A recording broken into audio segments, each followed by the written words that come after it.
Atem Nitzavim-Vayelech kulchem livnei Hashem Elokeichem. Atem Nitzavim-Vayelech. You are standing here today. Nitzavim, there's a different word for to stand in Hebrew, which is amod. Tala amod. Nitzavim is more of a presence. I'm present. I'm present here. Hayom, today.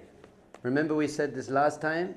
Rabbi Nachman, all of our sages say, Hayom means that it's us. Hayom. Whenever the Torah says Hayom, it means, obviously, the simple meaning means Moshe was talking to them on that day, but Moshe is talking to us on that day. The Torah is talking to us every day. Hayom. Hayom. We do it Hayom. And the other thing we learned last week about the word Hayom, it means in the present moment. In the present moment. I'm right here. I'm not thinking about the past and the future and planning and doubting and worrying, and I'm not doing that. I'm very present. What else did we learn about the word Hayom last week? We said that Hayom is just focus on what you have to do today. Things can get very overwhelming. So I've got so much to do, so much to learn. Just take it a day at a time. One step, another step. Little, small, joyful steps in the right direction is going to get you to where you want to go. What else did we say about Hayom last week? Don't push it off till tomorrow. Yes, take small steps, don't be overwhelmed, but don't be like, okay, I'll do it tomorrow. You start today. And again, you start, not only today, you start this hour, this second, all the time. Just start again. Start again. Be new all the time. Atem Nitzavim-Vayelech kulchem livnei Hashem Elokeichem. We are standing in front of Hashem. That was an amazing thing. Our sages teach us that you should feel like you are in God's presence all the time. If you felt like you were in God's presence all the time, it depends what aspect of God. If it's the aspect of loving Father, Avinu, you should feel warm, secure, safe, loving, close, hug, nice, amazing. Wrestling, me and my boys, we like wrestling on the couch, go and play football together in the park. So that's the kind of Hashem presence. And then there's the Malkeinu, the king. And that's more of a regal reverence, awe, excited wonder, a little bit of distance. Avinu, closeness and love. Malkeinu, awe and distance. Always remembering that Avinu Malkeinu, the king is my father, and my father's a king. So there's the respect and the love go hand in hand. Ahava and Yira, they go hand in hand all the time. They are the two wings of the dove in your avodas Hashem. In your divine service, you need both of these powers. Ahava and Yira. They work together, bring us up into God consciousness. So our sages say, of course, Atem Nitzavim-Vayelech. What is the Hayom? What is the today? Rosh Hashanah. They say that's what's Rosh Hashanah. We always read this Parsha just before Rosh Hashanah. To say you are now standing in front of Hashem, and this is the ultimate tshuva. What is tshuva? Tshuva is not just getting up earlier and learning more Torah and going to the gym. That's cute. That's not what tshuva is. Tshuva is coming back to standing in front of Hashem. I feel like I'm standing in front of the divine, infinite creator of the universe. That's amazing. You'd walk around with a lot more vitality if you were doing that. Most people don't seem that alive to me at the moment. They're just like, yeah, I got stuff. I got my stuff. So we got to remember we're in front of Hashem. We've got to remember that this whole universe is a cruise door, it's a corridor, it's a virtual reality. This whole universe is a virtual reality. Purpose of the virtual reality is reveal Hashem within the matrix. That's what we're doing. Stand and find Hashem in the matrix. So then it goes on, it says, a list of everyone. You're all standing in front of him. Kulchem, everyone, individually and as a team. This is a very powerful thing about Judaism. We very, very much respect the individual, but we very much respect the team as well. There are some political philosophies where the individual doesn't matter at all. Maybe utilitarianism, just the greatest good for the greatest number, that's the thing. There's some philosophies that focus basically just on the individual. Capitalism, I don't know what it is. Judaism's very much got this mix as an individual, but within the team. Each individual has to play their part in the team. And each individual has to know they can never reach their ultimate potential without the rest of the team. But you have to become as great as you can to help the rest of the team. So you've got to be a team player, but you've got to be the greatest team player you can be. But then it lists them. And when I first came to yeshiva 17 years ago, straight from Japan, having lived in Asia for 10 years, I noticed something very cool. Maybe you'll notice this. It says, Rasheichem, Shiftechem, your heads and your tribes. I actually noticed this morning, it says, Rasheichem, Shiftechem. Instead of Rashe Shiftechem, it's usually translated as the heads of your tribes, but it doesn't actually say that. It says, your heads and your tribes. So maybe that means the individual and the collective. Ziknechem, the elders, Shotrechem, the judges, the police, Kol Ish Yisrael, everyone. But then it says this: Tapechem nashechem begecha asher bekerev machanecha. The kids and the women and the convert, everyone who's in your thing, michoitev haitzecha ad shoev miyemecha. From the choppers of wood to the carriers of water.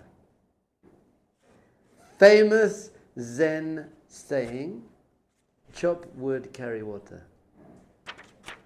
I read that, I was like, oh my goodness. Now I obviously know where the Zen saying comes from. It comes from the Torah, as everything comes from the Torah. The main god in Hinduism is called Brahman, that's Abraham. His wife is called Saraswati, that's Sarah. Abraham and Sarah. I'll give you a whole list of things. You read my book, lots of it in there. But choppers of wood, carriers of water. Amazing. So what's the Zen saying say? The Zen saying is saying, what is enlightenment? So basically it's the story, the novice monk went up to the head monk and he said, what do you do before you become enlightened? And the monk said, chop wood, carry water. And so the novice said, okay, but what do you do after you become enlightened? So the monk said, chop wood, carry water. He's teaching an amazing, powerful thing. It's not about the external world. It's about your internal world. Enlightenment is an internal thing. Just be present. Be present in chopping wood and carrying water. If that's what you're doing, do it. Do it fully. Become completely present in whatever you happen to be doing at that moment. Stop jumping around all over the place. Want to tap into this presence. Focus your mind. Be in the now. Stop thinking about a million different things. Chop wood, carry water. Another perush, another commentary on chop wood, carry water is to find the wonder in the simple things. We often think, if you're meditating for 15 hours in the temple and you reach high levels of enlightenment, that's what it means to be enlightened. And chop wood, carry water says no, enlightenment is in noticing the wonder in everyday little things. Just become very, very, very present to what I'm doing now and see, wow, look at the wood, look at the water, look at the essence. So I was very excited by this. I was like, amazing. But then I realized Judaism, this week's Parsha actually is a double Parsha. What's the double Parsha? Nitzavim-Vayelech. Nitzavim-Vayelech. Two Parshas, because they're both very short Parshas, so we read them together. Nitzavim means to stand. Vayelech means to walk. Nitzavim-Vayelech.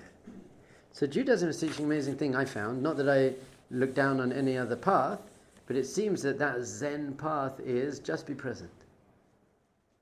The ultimate ideal and the goal is be present, chop wood, carry water, peace of mind in the moment. Judaism says that's not the goal. The goal of Nitzavim is Vayelech. The goal of becoming present and connected is to go out and then do something, to achieve something, to change the world. It says that Noach walked with Hashem. Im Hashem yitalech Noach. He walked with Hashem, but Avram walked in front of Hashem. He led the way. We want to be walking in front of Hashem, guiding. The Midrash actually says Avram was like a torchbearer in front of the king. So the king wanted to come out into the streets, but it was dark, so he had a person walking in front of him with a torch to light up the way for the king. That's what Avram's relationship with Hashem. He was leading the way, guiding the way, lighting the way for Hashem. power. It's amazing. So obviously Zen Buddhism doesn't believe in Hashem and personal relationship. So our attitude towards presence is that it's a step. It's a tool in order to create presence in front of who? Chop wood, carry water is I'm being present with chopping wood and carrying water. Judaism is I want to be in the presence of God. Lefana. Atem Nitzavim-Vayelech kulchem lifnei Hashem. It's all about Hashem. As we said, what is tshuva? The bracha of tshuva is Hashivenu avinu Toratecha, bring us back to your Torah. Karvenu makenu la'avodatecha, take us towards your avoda, which means ratzon, my desire. I have the right desire. V'hacha zirenu b'tshuva shlema lefanecha, but return us in complete tshuva in front of you. Help us be, once again, a feeling that I'm standing in the presence of the divine creator of the universe. By the way, are you in the presence of the divine creator of the universe? Do you feel that? Not really. Sometimes, hopefully. Mincha, maybe. Sometimes. Sometimes at the Tish. There's a Tish Thursday night, everyone's singing, feels nice. What we want to be doing is we want to bring that consciousness into our everyday life. All throughout our lives. Be literally walking around with Hashem. As it says, very first thing it says in the Shulchan Aruch, after get up, like a mensch, is Shiviti Hashem l'negdi tamid. I place Hashem before me at all times. I'm walking around with Hashem. I have God consciousness all the time. I have a palpable awareness of infinite loving consciousness through ahava and yira, through love and awe. That's how we do it. Because some people say, well, what does it mean? What does God consciousness mean? You always talk about God consciousness. What is that? It means the awareness that God is present. I am conscious that you are sitting there. I'm very aware. I can see you. I can feel. If you were a bit closer, I might even feel a little bit. I'd be like, oh, I'm too aware of your presence. So you stay sitting there. But with Hashem, I want to feel that Hashem is literally sitting on my lap, sitting in everything. Every cell of my body is reverberating with God consciousness. So then, Nitzavim is an awesome Parsha. This is why we read it just before Rosh Hashanah. It says then, it goes into all the stuff that's going to happen once you're not connected to God. And we spoke about this a bit last week. People are very upset by the terrible curses. Last week it was awful. Terrible. And on and on and on and on. Terrible curses. So how we explained it last week is God's not trying to get you and punish you. God's just informing you that if you aren't spiritually connected, really bad things are going to happen. That's it. If you don't have God imminently present in your life, really bad things are going to happen. So the Torah says every time we start ignoring God, then God, so to speak, ignores us, so to speak. God kind of backs off a bit. When God backs off a bit, that's when October the 7th can happen. That's how it happened. There's no way October the 7th could have happened if Hashem was hanging around, because Hashem is Shomer Yisrael. Hashem protects the Jewish people. So, where were you on October the 7th? He said, I wanted to be there, but you weren't bringing me there. I couldn't be there because you guys were fighting. You guys were not being nice to each other. And I can't be there. It's very difficult for me to be around you, so to speak. So it says, when you worship idols, when you give power to anything apart from Hashem, you're going to get kicked out of your land. And the land, Eretz Israel, we spoke about last week, is the connection to Hashem in space. Remember we said there are three things: time, space, and person. Time, space, and person. Those are the three aspects. So people say, what's the holiest time? Yom Kippur. What's the holiest place? The Kodesh HaKodeshim. Who's the holiest person? The Kohen Gadol. Once a year, the Kohen Gadol, the holiest person, goes into the holiest place, the Kodesh HaKodeshim, at the holiest time. Yom Kippur. Obviously, the Rebbes say that's obviously not true. The holiest time is now. And the holiest place is here. And the holiest person is you, in your essence.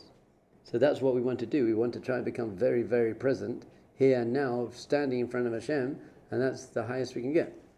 So it says, you're going to get kicked out, but at the end, don't worry, Hashem's going to bring us back. This is one of the predictions in the Torah, by the way. You're going to do idol worship, you're going to be exiled and scattered, but at the end of days, Hashem's going to bring you back. Going to bring you back. V'shavta ad Hashem alakecha, and you're going to do tshuva. At the end of days, Eish Torah is going to come, Chabad, we're going to come and we're going to bring all the people back. All the people are coming back, I tell you that. We're all coming back. Yesterday, I got a call in the new building from the Shomer, Kfir, do you know him? Really nice guy, Israeli guy.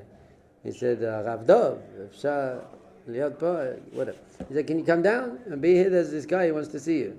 So I came down and there was this Indian guy, 50 years old-ish Indian guy. He came up to me and said, Rav Dov Ber. And I was like, yeah. And he goes, I saw you on TikTok, Nas Daily. And I saw your testimony about Judaism. And I want to convert, I want to be Jew. I come to find you. Amazing. So I said, what's your name? I actually took a video.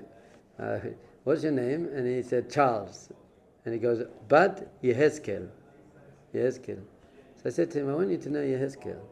That the prophet, Yehezkel was a prophet. And the prophets say that at the end of days, there's going to be a returning of the exiles, an ingathering of the exiles.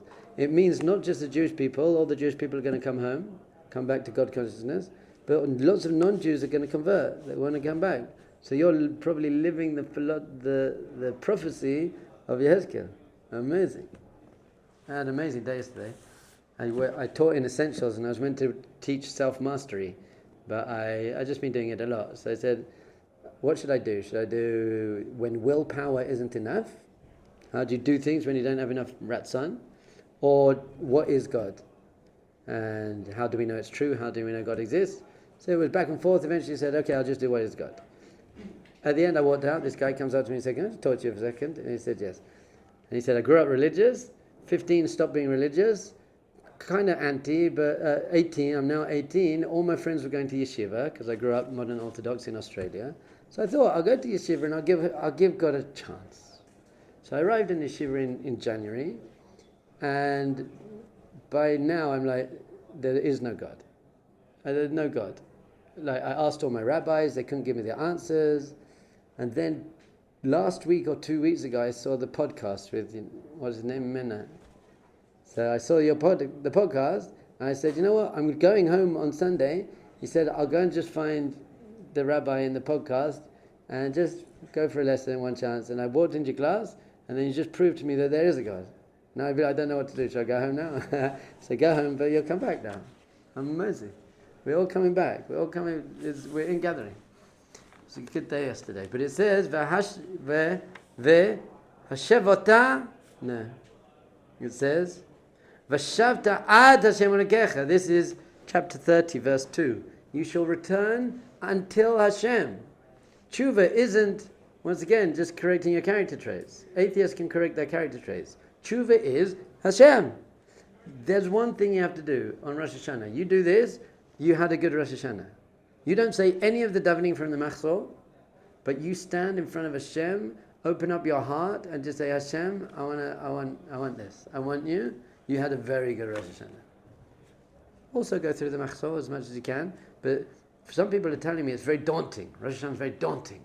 It's a big book, so many words, so many prayers, and such long davening. I'm like, firstly, take out your Machzor now and start going through it. Underline some big ones. Find some things you connect to and underline them. Less is more. It's a halakha in the Shulchan Aruch. Better to say less and mean it than more and not mean it, especially at your stage of growth. So just find, but if it's just not working, if you just put away the Machzor and listen to the songs, and just feel and yearn and say, Hashem, I just want to Nitzavim. I just want to stand in front of you. That's what I'm trying to do. We just don't have enough time. But this is the greatest Parsha ever. Very, very famous, the end of the Parsha. It says at the end of the Parsha, Lamed, chapter 30, verse 16. Ra'eh natati lefanecha hayom. See, which means experience. I have given before you today. You know about 17 different meanings of today now. Baruch Hashem. Et hachayim ve'et hatov. I've given you life and good. You got to understand, life and good, life is good. I'm not just joking. Life is good. And in Judaism, what is life?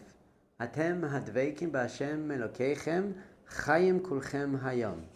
Those of you who are consciously standing in front of Hashem, have connection to Hashem, that is what life is. So I'm going to give you life, and that is good. And that's a good life. Ve'et hamavet ve'et hara. And I've given before you death and the bad. It's also saying choosing good, that's life. And choosing bad, that's death.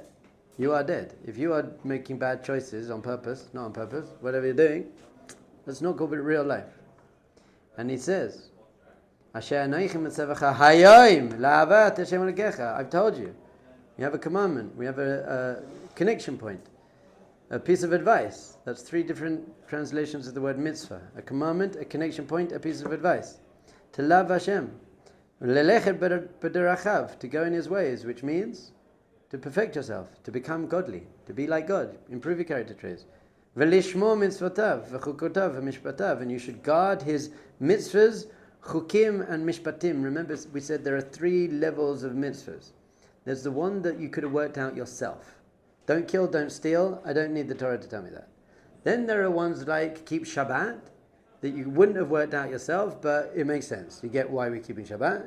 And then there's the one that makes no sense. Don't get it, kashrut, whatever. There's a few of them. They just don't make any sense. You got...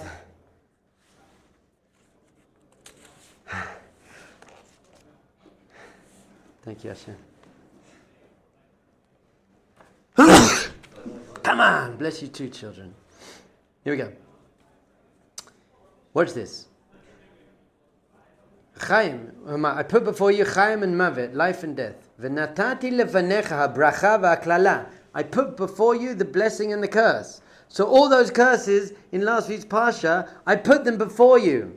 If you make the wrong choices, then you're going to get the Parsha last week never says, I'm going to get you, I'm excited, you're going to get punished. It's not. Hashem's saying, if you don't brush your teeth, you get tooth decay, it's painful.